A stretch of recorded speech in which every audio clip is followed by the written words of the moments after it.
Hello friends, good morning. നമ്മുടെ എല്ലാ TV സീരിയലിലേക്ക് എല്ലാവർക്കും സ്വാഗതം. അങ്ങനെ നിധിയും അവരെല്ലാവരും ഇരുന്ന് ഫുഡ് കഴിക്കുക കേട്ടോ. ഫുഡ് കഴിച്ചുകൊണ്ടിരിക്കുന്ന സമയത്ത് നിധിയാണെങ്കിൽ അച്ഛനെ പറ്റി അന്വേഷിക്കുക. എന്നാലും എനിക്കതങ്ങ് വിശ്വസിക്കാൻ പറ്റുന്നില്ല എന്ന്. എന്താണെന്ന് സുധീഷ് ചോദിക്കുമ്പോൾ അല്ല, അച്ഛൻ അമ്മയെ കൊന്നു എന്നാണല്ലോ എല്ലാവരും പറയുന്നത്, അത് അങ്ങനെ സംഭവിച്ചെന്ന് വിശ്വസിക്കാൻ പറ്റുന്നില്ല എന്ന് പറയുമ്പോൾ അങ്ങേരെ അമ്മയെ കൊന്നിട്ട് തന്നെയാണ് ജയിലിൽ പോയതെന്ന് ഹരീഷ് അന്നേരം പറഞ്ഞു കേട്ടോ. അപ്പോഴേക്കും അവിടെ ഇരുന്ന് ഫോൺ റിങ് ചെയ്തു. അപ്പോൾ നിധിയുടെ ഫോൺ അടിച്ചത്. വേഗം തന്നെ നിധി എടുക്കാൻ പോയപ്പോഴേക്കും വേണ്ട ഞാൻ എടുത്തു തരാമെന്ന് പറഞ്ഞ നികേഷ് അത് എടുത്തു കൊടുക്കാനായിട്ട് അങ്ങ് പോയി. നിധി എന്നിട്ട് ഫോൺ എടുത്തു. ഫോണിൽ എടുത്ത് സംസാരിക്കാൻ തുടങ്ങും. അപ്പോൾ ആ ജ്യോതി എന്ന് പറഞ്ഞ പെങ്കൊച്ചാണ് വിളിച്ചേ. ജ്യോതിയെ വിളിക്കുന്നതെന്ന് പറഞ്ഞു. ഹലോ എന്നും പറഞ്ഞു എത്തും. ഞാൻ ജ്യോതിയെ വിളിക്കുന്നതെന്ന് പറഞ്ഞു. മനസ്സിലായി, ഞാൻ നമ്പർ സേവ് ചെയ്തിട്ടുണ്ടായിരുന്നു. സുഖമല്ലേ എന്ന് നിധി ചോദിച്ചു കേട്ടോ. അപ്പോൾ എനിക്ക് സുഖ, നിങ്ങൾക്ക് സുഖമാണോ എന്ന് ചോദിച്ചു. അപ്പോൾ സുഖമാണല്ലോ. സുഭാഷ് ചേട്ടനോട് സംസാരിച്ചില്ലേ എന്ന് ചോദിച്ചപ്പം അതെ സംസാരിച്ചിരുന്നു എന്ന് പറഞ്ഞു ജ്യോതി. കുട്ടിയുടെ ഉത്തരവ് അറിഞ്ഞിട്ട് സുഭാഷ് ചേട്ടനോട് സംസാരിക്കാമെന്ന് കരുതി ഇരിക്കായിരുന്നു ഞങ്ങളെന്ന് ജ്യോതി പറയാം. എന്ത് തോന്നുന്നു, ഞങ്ങൾ സുഭാഷ് ചേട്ടൻ ഓക്കെ അല്ലേ എന്ന് ചോദിക്കുമ്പോൾ അത് സോറി എന്ന് ജ്യോതി പറയാട്ടോ. അപ്പോൾ ഇവർ ഞെട്ടി അന്തം വിട്ട് ഇങ്ങനെ ഇരിക്കുക. അപ്പോൾ എന്ത് പറ്റിയെന്ന് ചോദിച്ചു. അത് പിന്നെ എനിക്കത് സെറ്റാവത്തില്ല എന്ന് ജ്യോതി ഇവരോട് പറയുക. അപ്പോൾ എന്താ കാര്യം ചോദിക്കാൻ സുധീഷ് നിധിയോട് പറയാം. സുഭാഷ് ചേട്ടന് ഇഷ്ടമല്ലെന്നെങ്കിലും പറഞ്ഞു എന്ന് നിധി ചോദിക്കുമ്പം ആള് അങ്ങനെയൊന്നും പറഞ്ഞിട്ടില്ല.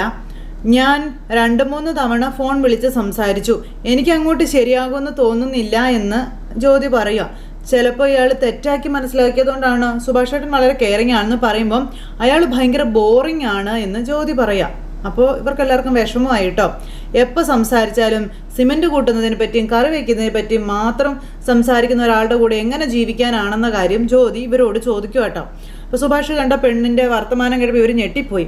അപ്പോൾ വിവാഹം കഴിച്ച് പരസ്പരം ജീവിക്കേണ്ടവർ പരസ്പരം ചേരേണ്ട ചില കാര്യങ്ങളൊക്കെ ഇല്ലേ, പുള്ളിക്ക് അതൊന്നും അറിയില്ല.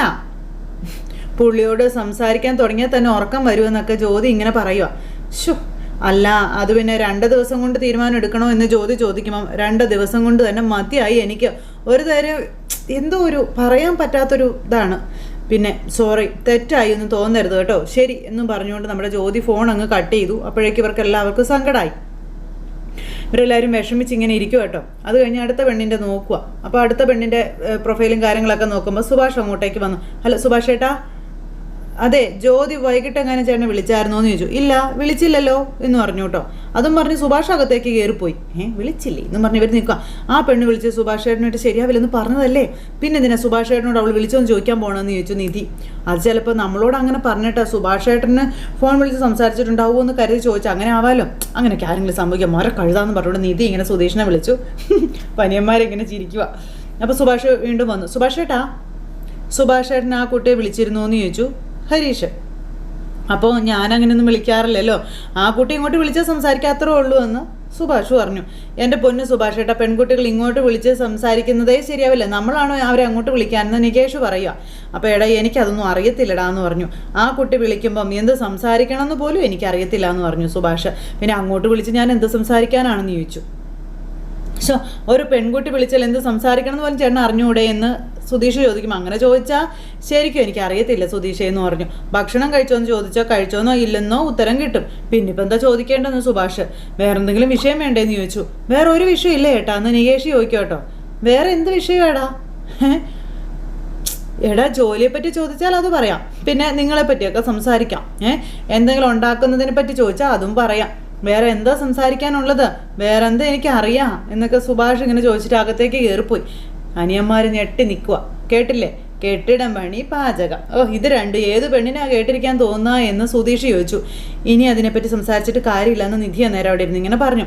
ആ കുട്ടി അത് ശരിയാവില്ല എന്ന് പറഞ്ഞു കഴിഞ്ഞില്ലേ, നമുക്ക് അടുത്തതിനെ പറ്റി ആലോചിക്കാമെന്ന് നിധി പറയുക. അങ്ങനെ ഇതറിഞ്ഞ സുഭാഷ് ചേട്ടന് വിഷമാവില്ലേ എന്ന് ഹരീഷ് ചോദിച്ചു.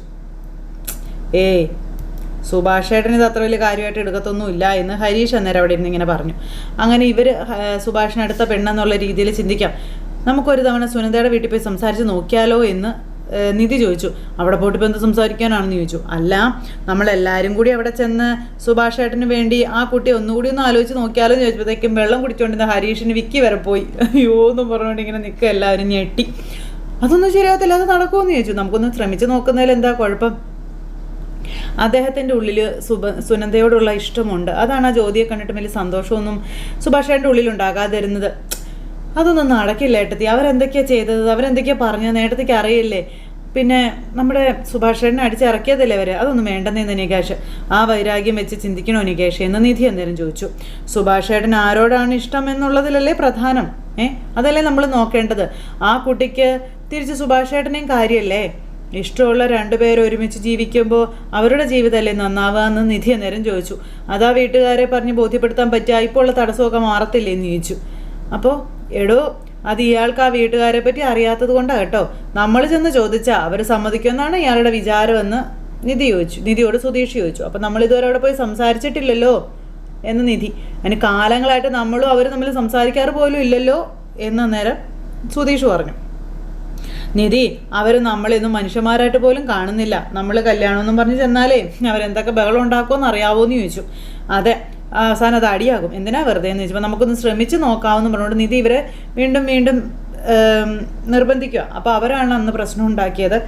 അന്ന് പ്രശ്നം ഉണ്ടാക്കിയപ്പോൾ പോലും സുഭാഷ് ഏട്ടൻ അതിനകത്ത് ഒന്നും ചെയ്യാനോ അല്ലെങ്കിൽ അവരോട് ദേഷ്യപ്പെടാനോ പെരുമാറാനോ ഒന്നും പോയില്ല. എല്ലാം ക്ഷമിച്ച് നിൽക്കുകയല്ലേ ചെയ്തത്. അതിൽ നിന്ന് നമുക്ക് എന്താ മനസ്സിലാക്കാൻ കഴിയുക? സുഭാഷ് ഏട്ടൻ്റെ ഓരോ പ്രവൃത്തിയിലും ഓരോ ആ ഒരു ഇതിലും എനിക്ക് ആ ഒരു വിഷമം കാണാൻ കഴിയുന്നുണ്ട്. സുഭാഷ് ഏട്ടന് സുനന്ദയെ ഇഷ്ടമാണെന്ന കാര്യവും നിധി ഇങ്ങനെ ഇവരോട് പറയുവാണ്. പിന്നെ നിങ്ങൾ എന്തൊക്കെ പറഞ്ഞാലും സുഭാഷ് ഏട്ടൻ അത് ചെയ്യുമെന്ന് നിങ്ങൾക്കറിയാം. അതുകൊണ്ടാണ് നിങ്ങൾ സുഭാഷ് ഏട്ടനെ ഇങ്ങനെ ഓരോന്നൊക്കെ കാണിച്ചു കൂട്ടുന്നതെന്ന് എനിക്കറിയാം. പക്ഷെ അദ്ദേഹത്തിൻ്റെ മനസ്സിലാക്കി ഇന്ന് വരെ അദ്ദേഹത്തിന് വേണ്ടുന്ന എന്തെങ്കിലും ഒരു കാര്യം നിങ്ങൾ അനിയന്മാർ അദ്ദേഹത്തിന് ചെയ്തു കൊടുത്തിട്ടുണ്ടോ എന്ന് നിധി ഇവരോട് ചോദിക്കുക. അപ്പോൾ ഇത് കേട്ടപ്പോൾ ഇവർ 3 പേരും പരസ്പരം അങ്ങോട്ടും ഇങ്ങോട്ടും നോക്കുക. അപ്പോൾ നിധി പറഞ്ഞതിലും ശരിയുണ്ടെന്നുള്ളൊരിതിൽ ഇതെങ്കിലും നമുക്കൊന്ന് ശ്രമിച്ചു നോക്കാമെന്നേ. അതിലെന്താ ഇത്ര തെറ്റുള്ളത്? അവർ ചിലപ്പോൾ ചീത്ത വിളിക്കുമായിരിക്കും. വിളിക്കട്ടെ, സുഭാഷ് ഏട്ടൻ വേണ്ടേ അത് കേൾക്കാൻ? എന്താ നിങ്ങൾക്ക് വല്ല ബുദ്ധിമുട്ടുണ്ടോ എന്ന് ചോദിച്ചു. അപ്പോൾ ഇല്ല എന്ന് പറഞ്ഞു. അപ്പോൾ പോകാമെന്ന് പറഞ്ഞു. അങ്ങനെ ഇവർ എല്ലാവരും കൂടെ തീരുമാനം എടുത്തു. നിധി പുറത്ത് പോയി ഫുഡൊക്കെ കഴിച്ചിട്ട് നിധി പുറത്ത് പോയി ഇങ്ങനെ നിൽക്കും. അപ്പോൾ സുധീഷ് തപ്പി തേടി വന്നു. നിധി ഇങ്ങനെ നിൽക്കുന്നു. എന്താടോ, എന്തോ വലിയ ആലോചനയിലാണല്ലോ, എന്താ ഇവിടെ വന്ന് നിൽക്കുന്നത് എന്ന് ചോദിക്കുമ്പോൾ നിധി, ഞാൻ നേരത്തെ പറഞ്ഞ കാര്യം തന്നെ ആലോചിക്കുമായിരുന്നു എന്ന് പറഞ്ഞു. ഓ അതോ, അതിനിപ്പോൾ എന്താ ചെയ്യാമെന്ന് സുധീഷ് ചോദിച്ചു. എളുപ്പമല്ല എന്ന് പറയാൻ നിങ്ങൾ വേണ്ട, അത് ആർക്കും പറ്റുന്ന കാര്യമാണെന്നും അതെങ്ങനെ സാധ്യമാക്കുമെന്നാണ് ആലോചിക്കേണ്ടതെന്നും നിധി സുധീഷിനോട് പറഞ്ഞു. അവർക്ക് തമ്മിൽ ഇഷ്ടമല്ലെങ്കിൽ നമുക്കത് ചിന്തിക്കേണ്ട ആവശ്യമില്ലല്ലോ എന്നും പറഞ്ഞു. പക്ഷെ അത് അങ്ങനെയല്ലല്ലോ. ഇഷ്ടപ്പെട്ട 2 ആൾക്കാർ തമ്മിൽ ഒന്നിച്ച് ജീവിക്കാൻ സഹായിക്കുക എന്നുള്ളത് നല്ല കാര്യമല്ലേ എന്ന് ചോദിച്ചു. അപ്പോൾ വളരെ നല്ല സ്വഭാവം കേട്ടോ നിധിയുടേതെന്ന് സുധീഷ് അന്നേരം പറഞ്ഞു. താങ്ക്സ് എന്നും പറഞ്ഞുകൊണ്ട് ഇങ്ങനെ നിധി നിൽക്കുക. അപ്പോൾ സുഭാഷ് അതുവഴി വന്നു. ഇവർ രണ്ടുപേരും മാറി നിന്ന് സംസാരിക്കുന്ന സുഭാഷ് കണ്ടു. ആ സമയത്ത് ഇവരകത്തേക്ക് കയറി പോരുകയും ചെയ്തു. അതായത് നമ്മുടെ സുഭാഷ് അനിയന്മാരുടെ അടുത്തേക്ക് കയറി പോന്നു. അപ്പോൾ രണ്ടുപേരും മൊബൈലൊക്കെ നോക്കി ഇങ്ങനെ കിടക്കുക അവിടെ. അപ്പോൾ എടാ, സമയം കുറേ അതിന് ശേഷേ മൊബൈൽ നോക്കിയിരിക്കാമെന്ന് കിടക്കാൻ നോക്കിയെന്ന് പറഞ്ഞുകൊണ്ട് സുഭാഷ് ഒന്ന് വഴക്ക് പറഞ്ഞു. അതനുസരിച്ച് ഫോണൊക്കെ എടുത്ത് വെച്ച് അവർ കിടക്കുന്നു. സുഭാഷ് ആണെങ്കിൽ കിടക്കുന്നു, ഉറങ്ങുക. അപ്പോൾ നിധി രാവിലെ പറഞ്ഞു, ആണുങ്ങളുടെ പ്രവൃത്തിയിൽ നിന്ന് ഇഷ്ടമൊക്കെ മനസ്സിലാക്കിയെടുക്കാൻ കഴിയുന്നു, അതെങ്ങനെയാ എന്നിങ്ങനെ സുധീഷ് ചോദിച്ചു. എല്ലാ ആണുങ്ങളുടെയും പ്രവൃത്തി കണ്ടാൽ മനസ്സിലാവോ എന്ന് സുധീഷ് ചോദിച്ചു. അവൻ മനസ്സിലാവുമല്ലോ എന്ന് പറഞ്ഞു. അതെങ്ങനെയാണെന്ന് ചോദിച്ചു. അതൊക്കെ ഉണ്ടെന്ന് നിധി പറയാം. പിന്നെ ഇയാൾ ഞാൻ പറഞ്ഞ കാര്യം ആലോചിക്കാം പ്ലീസ് എന്ന് നിധി. ശരി ആയിക്കോട്ടെ എന്നും പറഞ്ഞോട് നമ്മുടെ സുധീഷ്. അന്ന് പോലീസ് സ്റ്റേഷനിൽ കേസ് വന്നപ്പോൾ സുനന്ദ സുഭാഷ് ഏട്ടൻ്റെ ഭാഗത്തല്ലേ നിന്നതെന്ന് ചോദിച്ചു. അപ്പോൾ അവളുടെ അച്ഛന് അവളുടെ ഇഷ്ടം എന്താണെന്ന് മനസ്സിലായി കാണത്തില്ലേ എന്ന് നിധി ചോദിക്കുക. മക്കൾ സന്തോഷത്തോടു കൂടി ജീവിക്കണമെന്ന് അവരാഗ്രഹിക്കില്ലേ എന്നും ചോദിച്ചു. ഓ, എന്നിട്ട് നിധിയുടെ അച്ഛനും അമ്മയും അത് ആഗ്രഹിച്ചോ? ഇല്ലല്ലോ. അവർക്ക് അങ്ങനെ ഒരു ചിന്ത വന്നോ? നിധി, ഇതൊന്നും ആഗ്രഹിക്കാതിരിക്കുന്നതാണ് ശരിക്കും നല്ലത്. ഞങ്ങൾക്ക് അവരോട് സംസാരിച്ചും നാണം കെട്ടും ഒക്കെ പഴക്കമായതാ. പക്ഷെ നിധീനെ സംബന്ധിച്ചിടത്തോളം അങ്ങനെയല്ല, അത് നിധി മറക്കരുത്. അപ്പം അതൊന്നും കുഴപ്പമില്ലെന്നേ, അതൊന്നും ചിന്തിക്കണ്ട. നടന്നു കിട്ടിയാൽ ഇത്തിരി വഴക്ക് അവർക്ക് വേണ്ടി കേട്ടാൽ എന്താ? ഇനിയിപ്പോൾ നടന്നില്ലെങ്കിലും നമ്മുടെ ഭാഗത്തും ശ്രമിച്ചു എന്നെങ്കിലും നമുക്ക് സമാധാനിക്കാമല്ലോ എന്ന് പറഞ്ഞു. ഞങ്ങൾക്ക് വേണ്ടി ഇയാളെന്തിനാ അവരുടെ തെറി കേൾക്കുന്നതെന്ന് ചോദിച്ചു. അപ്പോൾ എനിക്ക് വേണ്ടി നിങ്ങളെല്ലാവരും ഇത്രയും ചെയ്തു തരുന്നില്ലേ, അത്രത്തോളം വരില്ലല്ലോ അതൊന്നും ഒന്ന് നിധി അന്നേരം സുധീഷിനോട് പറയാം. അപ്പോൾ സുധീഷ് ഇങ്ങനെ നോക്കുക കേട്ടോ. എന്താ സമ്മതമാണോ എന്ന് ചോദിച്ചു. അപ്പോൾ നിധി പറഞ്ഞതുകൊണ്ട് സമ്മതിക്കാമെന്ന് പറഞ്ഞു. അത് കഴിഞ്ഞാൽ എനിക്ക് ഉറപ്പാടാ ആ കുട്ടി ഇനി ഈ വീട് വിട്ട് പോവില്ല എന്ന് സുഭാഷ് അനിയന്മാരോട് പറയാം. ഇവിടെ എന്നും നമ്മുടെ കൂടെ ഇവിടെ തന്നെ കഴിയുമെന്ന് സുഭാഷ് പറയുന്നു. അപ്പോൾ ഹരീഷും നികേഷും ഇങ്ങനെ അങ്ങോട്ടും ഇങ്ങോട്ടും നോക്കുക. അവനും നിധിയും ഈ വീട്ടിലെ സന്തോഷത്തോടെ ഒന്നിച്ച് ജീവിക്കുന്നത് നീ ഒന്ന് ആലോചിച്ച് നോക്കിക്കേ. പതുക്കെ അവൾക്ക് സുധീഷിനോട് ഇഷ്ടം തോന്നി തുടങ്ങും. ഉറപ്പാ. ഇത്തിരി കുരുത്തക്കേടൊക്കെ ഉണ്ടെങ്കിലും അവനൊരു പാവാടാന്ന് സുഭാഷ് അന്നേരം പറഞ്ഞു കേട്ടോ. പിന്നെ അവരൊരുമിച്ച് ഒരു ജീവിതം തുടങ്ങും, ഉറപ്പുള്ള കാര്യം അത്, നീ നോക്കിക്കോ. അവരൊന്നിക്കണേന്നും പറഞ്ഞ് പ്രാർത്ഥിച്ച ഞാൻ ചില വഴിപാടുകളൊക്കെ നേർന്നിട്ടുണ്ട്. എല്ലാം ശരിയാകുമായിരിക്കും, നോക്കിക്കോ എന്നും പറഞ്ഞുകൊണ്ട് നമ്മുടെ സുഭാഷ് തിരിഞ്ഞു കിടക്കുക. ആ സമയത്ത് നമ്മുടെ ഹരീഷ് നികേഷിനെ വിളിച്ചു വന്നേ, എടാ അതെ ഞാൻ ഏട്ടത്തി പറഞ്ഞ് ആലോചിക്കായിരുന്നു, ഒരു തവണ സുഭാഷ് ഏട്ടന് വേണ്ടി നമുക്ക് ട്രൈ ചെയ്ത് നോക്കിയാലോ എന്ന് ഹരീഷ് നികേഷിനോട് പറഞ്ഞു. അപ്പോൾ സുഭാഷ് തിരിഞ്ഞിടന്നുറങ്ങി. അപ്പം നമുക്കത് ചെയ്ത് നോക്കാമെന്ന് പറഞ്ഞു. അങ്ങനെ അവർ രണ്ടുപേരും അതും തീരുമാനിച്ചു. പിന്നെ രാവിലെയായി സുധീഷ് തൻ്റെ ഡ്രസ്സൊക്കെ കഴുകി ഉണക്കാനായിട്ട് വിരിച്ചിടുന്നു. അപ്പോഴത്തേക്ക് നിധി അങ്ങോട്ടേക്ക് വന്നു. നമുക്കേ സുനന്ദയുടെ വീട്ടിൽ പോയാലോ എന്ന് ചോദിച്ചു. അപ്പോൾ എനിക്ക് അത്ര വലിയ വിശ്വാസമൊന്നും ഇല്ല, പിന്നെ അയാൾ പറഞ്ഞത് കൊണ്ട് പോയി നോക്കാമെന്ന് മാത്രമെന്ന് സുധീഷ് നിധിയോട് പറയാം. നികേഷും ഹരീഷും എവിടെയാണെന്ന് ചോദിച്ചു. അപ്പോൾ നികേഷും ഹരീഷും വരുന്നുണ്ടല്ലോ എന്ന് പറഞ്ഞ് കാണിച്ചും കൊടുത്തു. അപ്പോൾ നമുക്ക് പോകാമെന്ന് പറഞ്ഞു. അപ്പോൾ നികേഷ് നമുക്ക് പോകാം ഏട്ടത്തിയെന്ന് പറഞ്ഞു. നീ ചെറിയ പയ്യനല്ലേ, നീ വീട്ടിൽ ഇരുന്നാൽ മതി എന്ന് നിധി പറയാം കേട്ടോ. ഞങ്ങൾ പോയിട്ട് വരാമെന്ന് പറഞ്ഞു. അതൊന്നും ശരിയാവത്തില്ല, സുഭാഷിൻ്റെ കാര്യമല്ലേ, ഞാൻ വരുമെന്ന് നികേഷ്. അപ്പോഴത്തേക്ക് സുഭാഷ് പോകാനായിട്ട് ഇറങ്ങി, അതായത് പണിക്ക് പോകാനായിട്ട് റെഡിയായിട്ട് വന്നു. അപ്പോൾ എല്ലാ പെണ്ണുങ്ങളും നിർത്തടാമെന്നും പറഞ്ഞുകൊണ്ട് സുധീഷ് നികേഷിനോട് പറയാം. അപ്പോൾ സുഭാഷിനെ സുധീഷ് കണ്ടു. ഇവർ സ്റ്റോപ്പ് ചെയ്തപ്പോഴത്തേക്കും സുഭാഷ് ഇവരുടെ അടുത്തേക്ക് വരും. അത് പെണ്ണ് കാണലല്ല, പെണ്ണ് കേസാ പടത്തിൻ്റെ പേര്. അപ്പോൾ ഇറങ്ങിയിട്ട് പോകുമ്പോൾ 1 മാസം കഴിഞ്ഞു. അപ്പോൾ എന്താണ് ഒരു ഉരുണ്ടുകളി എന്ന് സുഭാഷ് ചോദിച്ചു. അപ്പോൾ ഞങ്ങൾ ഈ സിനിമയെ പറ്റി സംസാരിച്ചുകൊണ്ടിരിക്കുകയായിരുന്നു. അല്ലടാ നികേഷ്? അതെ.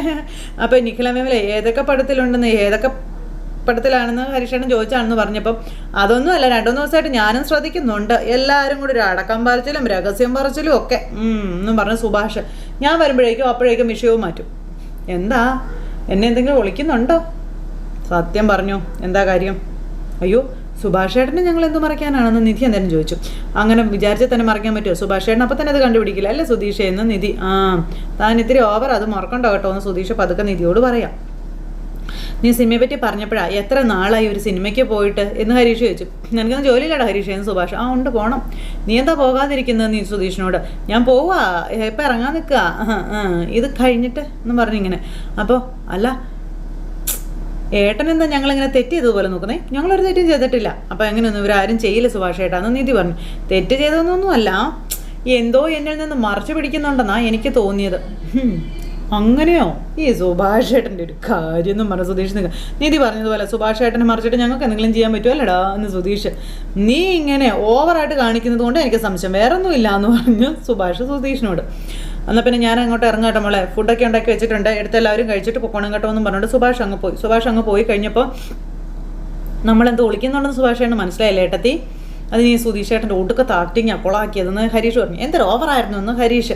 അതെ, എന്നിട്ട് ഞാൻ ഓവറായെന്നാ പറയുന്നത് നിധി. ഏട്ടത്തി കറക്റ്റ് മീറ്റർ ആയിരുന്നല്ലോ ഒന്ന് നികേഷ്. പോടാ അവിടെ നിന്നും പറഞ്ഞിട്ട് സുധീഷ്. പോട്ടെ, അവരെ പറഞ്ഞ സമ്മതിന് ശേഷം ഒരു സർപ്രൈസായിട്ട് നമുക്ക് സുഭാഷ് ഏട്ടനോട് പറയാം. ഏട്ടാ ഹാപ്പിയാവും ഉറപ്പാണെന്ന് പറഞ്ഞ് ഇവർ നിൽക്കാം. അപ്പോൾ കല്യാണ കച്ചേരി പാടാമടി എന്ന് പറഞ്ഞ് പാട്ടും പാടി നമ്മുടെ അച്ഛൻ അങ്ങോട്ടേക്ക് വന്നു. അച്ഛൻ എന്താ നിങ്ങൾ പോകുന്നതെന്ന് ചോദിച്ചപ്പം അവിടെ ആസാമിൽ ലീവ്. അപ്പോൾ ഉത്രാടക്കാവിൽ ഇങ്ങനെ തൂങ്ങി കളിക്കുക, ഒന്ന് സഹായിക്ക് ഭാസ്കര എന്ന് കുഞ്ഞിക്ക. പറ്റൂല എന്ന് പറയാൻ പറ്റുമോ? നമ്മുടെ കുഞ്ഞിക്കല്ലേ എന്ന് പറഞ്ഞ് ഭാസ്കരായിട്ട് നിന്ന് പറയാം. ഞാൻ എന്ത് ചെയ്തു? അപ്പോൾ നെറുകെ നോക്കി ഒരൊറ്റ അടി മൊട്ടനാട് വടയിൽ നിങ്ങൾ തട്ടിപ്പോയി. പിന്നെ ആർത്തും മൂർച്ചും ചുരുക്കം പറഞ്ഞാൽ ഉച്ചയ്ക്ക് ഒരു മട്ടൻ ബിരിയാണി ഇന്ന് വീട്ടിലോട്ട് വരും. മോളെ മോളെടുത്ത് കഴിച്ചോളണം കേട്ടോ എന്ന് അച്ഛൻ പറഞ്ഞു. അങ്ങനെ കയ്യിൽ നിന്ന് ചോരയുടെ ഉളുമ്പ് മണം മാറുന്നില്ലെന്നും പറഞ്ഞുകൊണ്ട് അദ്ദേഹം അകത്തേക്ക് കയറിപ്പോയി. അപ്പോൾ ഉച്ചയ്ക്ക് ബിരിയാണി എന്നൊക്കെ പറഞ്ഞ പാട്ടൊക്കെ പാടി അങ്ങ് പോയി. അത് അച്ഛനെ കൊണ്ടുപോകണോ? കൂടെ മര്യാദയുള്ളൊരു മൂത്തവരെ കൊണ്ടുവന്ന് നല്ലതല്ലേ? അതൊരു മര്യാദയല്ലേ? എൻ്റെ പൊന്നോ, അച്ഛൻ്റെ മര്യാദ ആ തല കണ്ടാൽ പിന്നെ തീർന്നു. ഒന്നിനും പോകണ്ട. പിന്നെ സംസാരിക്കാൻ പോയിട്ട് അവർ നേരെ പോലും നോക്കില്ല, ആട്ടി ഇറക്കും അവർ നമ്മളേന്ന് ഹരീഷ് അന്നേരം പറയാം. അപ്പോഴത്തേക്ക് അച്ഛൻ ഇവിടെ മുട്ടനാടിനെ കൊന്ന പാട്ടും പാടിക്കൊണ്ട് എടുക്കുക. അപ്പോഴത്തേക്ക് നിധി അങ്ങോട്ടേക്ക് അച്ഛാ അതെ എന്നും പറഞ്ഞു വന്നു. അപ്പോൾ എന്താ മോളെ നിനക്ക് ബിരിയാണി വേണ്ടേന്ന് ചോദിച്ചു. അതല്ല, അത് പിന്നെ സുഭാഷ് ഏട്ടന് സുനന്ദയെ ഇഷ്ടമാണ്, തിരിച്ച് സുനന്ദയ്ക്ക് സുഭാഷ് ഏട്ടനെ ഇഷ്ടമാണെന്ന് പറഞ്ഞു. അതിന് ഞാനെന്ത് വേണമെന്ന് അച്ഛൻ അന്നേരം നിധിയോട് ചോദിച്ചു. അത് പിന്നെ നമുക്ക് പോയി സുഭാഷ് ഏട്ടന് വേണ്ടി സുനന്ദയെ പെണ്ണി വെച്ചാലോ എന്ന് ആലോചിക്കുകയാണെന്ന് പറഞ്ഞപ്പോഴത്തേക്ക് നമ്മുടെ അച്ഛൻ ഒരു ഒറ്റ ചിരി. ആരോട് ചോദിക്കാനാണെന്ന് ചോദിച്ചു. അവരുടെ അച്ഛനോടും അമ്മയോടും എന്ന് നിധി പറയുമ്പോഴത്തേക്ക് അവരും പേടിച്ച് നിൽക്കും അനിയന്മാരെ. ആ പൂതനയോടും കടോൽഖജനോടും ചോദിക്കാൻ. അല്ല നമ്മളിതുവരെ ചോദിച്ചിട്ടില്ലല്ലോ അച്ഛാ. നിനക്ക് വേറെ ജോലിയൊന്നുമില്ല മോളെ? ചെന്ന് ചോദിക്കേണ്ട കാര്യമേ ഉള്ളൂ. അവൻ പല്ലക്കിൽ കയറ്റി വിടും. കല്യാണ കച്ചേരി പാടാ മഠി എന്നൊക്കെ പറഞ്ഞ് വെറും പട്ടി അവനെന്നും പറഞ്ഞ് അച്ഛനകത്തേക്ക് കയറി പോകുമ്പോൾ അതെ കൂടെ വരുന്നുണ്ടെന്നൊക്കെ പറഞ്ഞാൽ മതി, അതിന് വലിയ ഡാൻസും പാട്ടൊന്നും വേണ്ടാന്ന് പറഞ്ഞു സുധീഷ്. ഓഹോ, അപ്പം നിങ്ങൾ എല്ലാവരും കൂടെ ചേർന്ന് പഞ്ചായത്ത് കൂടിയെടുത്ത തീരുമാനം ഇതല്ലേ എന്ന് അച്ഛൻ സുധീഷിനോട് ചോദിച്ചു. അപ്പം നികേഷും ഹരീഷും അപ്പുറം മാറി നിൽക്കുക. എടാ കുഞ്ഞാണ മോറ, നിങ്ങളെയാ എന്നും പറഞ്ഞിട്ട് സുധീഷ് അവരോട് പറയാം, ഈ കുട്ടി പുതിയതാ, കാര്യങ്ങൾ അറിയില്ലെന്ന് വെക്കാം, നിനക്കൊന്നും ഇത്രയും കാലമായിട്ട് വിവരം വെച്ചിട്ടില്ലേടാ എന്ന് അച്ഛൻ ചോദിച്ചു. അത് പിന്നെ ഇനി ഇതും പറഞ്ഞൊരു വഴക്കുണ്ടാക്കണ്ട, ഞാനാ ഈ ഐഡിയ പറഞ്ഞ. ഇത്രയും കാലം എന്ത് വേണമെങ്കിലും നടന്നിട്ടുണ്ടാവും, പക്ഷെ ഇപ്പം എനിക്ക് തോന്നുന്നു നമ്മൾ ചെന്ന് സംസാരിച്ചാൽ ചിലപ്പോൾ നടക്കുമെന്ന്. അന്നേരം തോന്നൽ, അവർ അങ്ങനെ ചെയ്യുമെന്നുള്ളൊരു തോന്നൽ മാത്രമല്ലേ ഉള്ളൂ. ശരി, അപ്പോൾ ഒരു തവണ ഒന്ന് ട്രൈ ചെയ്ത് നോക്കാമല്ലോ അച്ഛാ. ആയിക്കോട്ടെ. നാണം കെടാൻ നറുക്കെടുത്ത് നിൽക്കുന്നവരെ തടഞ്ഞിട്ട് കാര്യമില്ലെന്നാ ചെല്ലാൻ പറഞ്ഞു അച്ഛൻ. അപ്പോൾ ഒന്ന് കൂടെ വരാൻ ഞാനോ? അവർ സമ്മതിക്കാനും പോകുന്നില്ല, നീ ആഗ്രഹിച്ച് തൊട്ട് നടക്കാനും പോകുന്നില്ല എന്ന് അച്ഛൻ നിധിയോട് പറഞ്ഞു. അപ്പോഴേക്കും ഇവർക്ക് ഭയങ്കര വിഷമമായി. ഇനി എന്തെങ്കിലും മിറാക്കിൾ സംഭവിച്ച് ആ പൂതനയും അവളുടെ ചേട്ടൻ അയാളും കൂടെ സമ്മതിച്ചാൽ തന്നെ ഞാൻ അവളെ പഠിക്കാത്ത കയറ്റത്തില്ല എന്ന് അച്ഛൻ നിധിയോട് പറയുവാണ്. ഇത് കേട്ടപ്പോഴും ഇവർ അന്തം വിട്ടിങ്ങനെ നിൽക്കുക. അവള് പിൻവാതിൽ വഴി ഒളിച്ചും പാത്തും വരുന്നത് തന്നെ എനിക്ക് ഇഷ്ടമല്ല എന്ന കാര്യവും അച്ഛൻ നിധിയോട് പറയുവാണ്. ഇത് കേട്ടപ്പോൾ ഇവർ ഞെട്ടി നിൽക്കണു. ഇനി എന്തെങ്കിലും ആട്ടെ പോട്ടെ എന്ന് കരുതിയാൽ തന്നെ അവളുള്ള വീട്ടുകാരും കൂടെ ചെയ്തതോ എന്താന്ന് ചോദിച്ചു. സുഭാഷിനും ഇവർക്കും എതിരെ പോലീസ് സ്റ്റേഷനിൽ പരാതി കൊടുത്തില്ലെന്ന് ചോദിച്ചു. ഒരു ഫ്രോഡ് ഫാമിലിയാ എൻ്റെ പൊന്നു മോളെ. കോളേജിൽ പോയി വല്ല ആർക്കിടെക്ചർ പഠിച്ചിട്ടൊന്നും കാര്യമായില്ല. മനുഷ്യരെ നിരീക്ഷിക്കാനുള്ള ബോധം ഉണ്ടാവണം, അത് നിനക്കില്ല എന്ന കാര്യം പറഞ്ഞ് നിധിയോട് സംസാരിച്ചിട്ട് അച്ഛനകത്തേക്ക് കയറിപ്പോയി. നിധി എന്നേരം ഇത് കേട്ട് വിഷമിച്ച് ഇങ്ങനെ നിൽക്കുന്നിടത്ത് ഇന്നത്തെ കഥ അവസാനിച്ചു. അപ്പോൾ എല്ലാവർക്കും ടാറ്റാ.